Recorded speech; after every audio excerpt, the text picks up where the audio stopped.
players. Here's the list. Tibbs had the best winning. Oh, no, don't think about Mike Woodson had a better win percentage, but 4 playoff appearances. Fizdale, Hornacek, Derek Those middle threes win percentage is horrifying. A little bit of a rough Woodson go had there. a nice little run. Yeah, he was good. Yep. Okay, so Brew, you can take this in any direction you want. Who do you want to be the head coach? And also, let's talk about Jay Wright, coaching the Villanova guys. Well, look, Jay Wright would certainly be the sexy name out there. It's New York. You got the Villanova connection with, the 3 Villanova players. So it makes a lot of sense. I don't know if Jay wants to coach in the NBA, so that might just be a pipe dream. And it's not so much me wanting somebody. I mean, I don't really want somebody for the job. But to me, what does make sense, and looking just the history of watching the league, covering the league, typically when you fire a coach, you go in the direction of a coach that's a different temperament. So if you have a player's coach that the players kind of started walking all over, you go with a tough guy coach. If you have a tough guy coach, you go with a player's coach. Tibbs is a tough, hard-nosed So there's bad news for Michael Malone. Yeah, I mean, because Michael Malone's name will and should be out there. He's a very good coach, but he's similar, at least in temperament, as Tibbs. So I don't know if he'll get it. Johnny Bryant makes sense to me, and I know a lot of people probably don't even know who he is. He's an associate head coach with the Cavs. They just had a phenomenal season. He's a finalist for the Suns head coaching job, and he was assistant coach with the Knicks for 4 years under Tibbs. So that part to me works against him. I don't think so, because he's a different style of coach than Tibbs. Like I have said it. Now, Leon Rose might feel differently. If I'm running the Knicks, I'm looking for 2 things. I want more ball and player movement in my offense, and I want more depth. The Cavs had all of that this year and overachieved, at least in the regular season.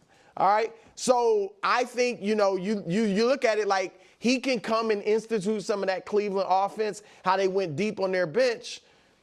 It just makes sense to me. I don't have any intel on it, but that makes sense to me. I also will say one of the things I'm learning, or kind of an opinion I'm developing. Oh. If the GM or front office has more power than the head coach, which most places they do, but not all. Right. You know what I mean? Like most places it is the case.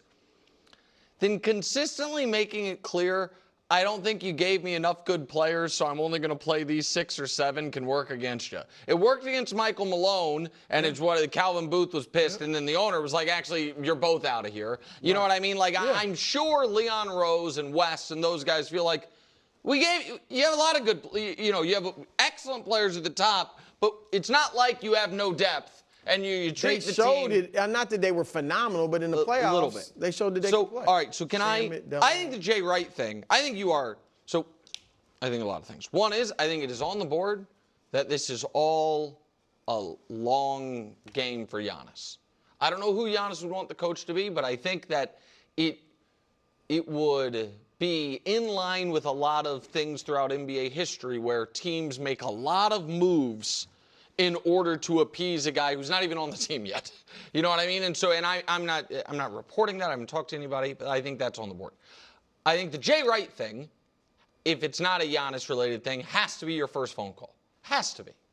Because I know there's not a long history, Brew, of college coaches going to the NBA and having tons of success. It's kind of the opposite in a lot of ways. Right, but I think Billy Donovan's a good coach. I think Quinn Snyder's a good coach. You know what I mean? Those are 2 guys that went college to pros. And I think Jay Wright could do it. And Jay Wright's young, and young in this regard. What I mean, he had a whole college career coaching, but he's not an old guy now because he started so young. He's doing USA basketball. Right. So he has. Well, that's a good. Jay Wright's 63 hubs. All right, so I'll be honest. Jay Wright's older than I thought he was.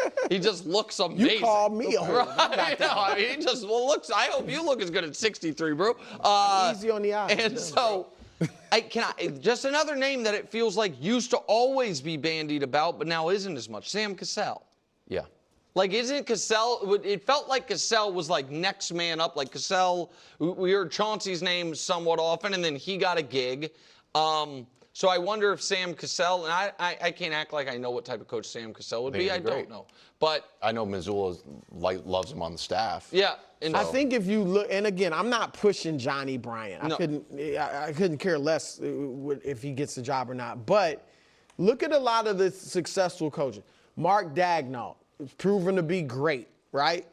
No-name assistant that people didn't know of.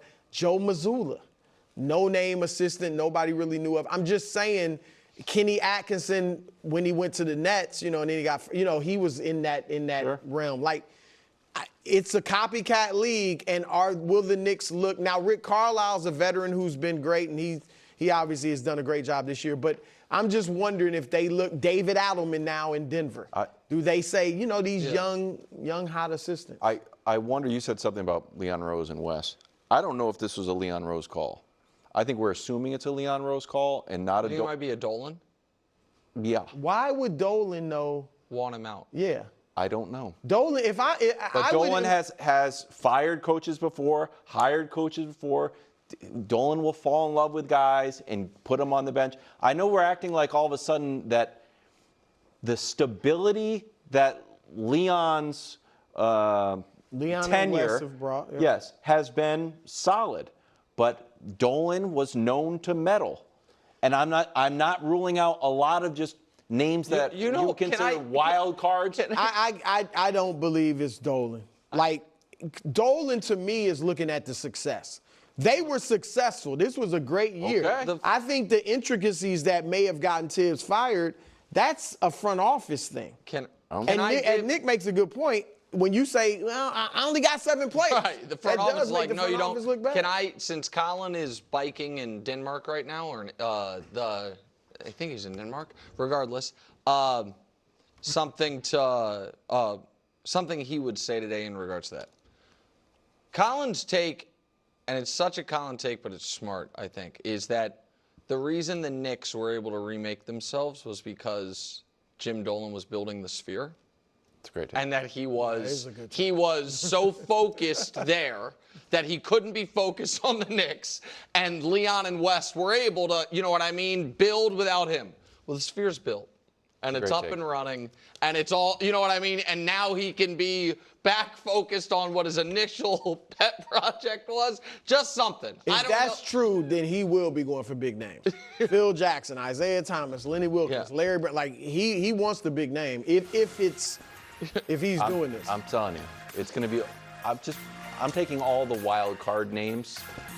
Those are going to be my picks. Okay. I'm not even going to say them. People are like, Kevin Wild said. Yes. Same. Barkley. Don't worry, we'll be back. I can't believe they're leaving. Like, who would ever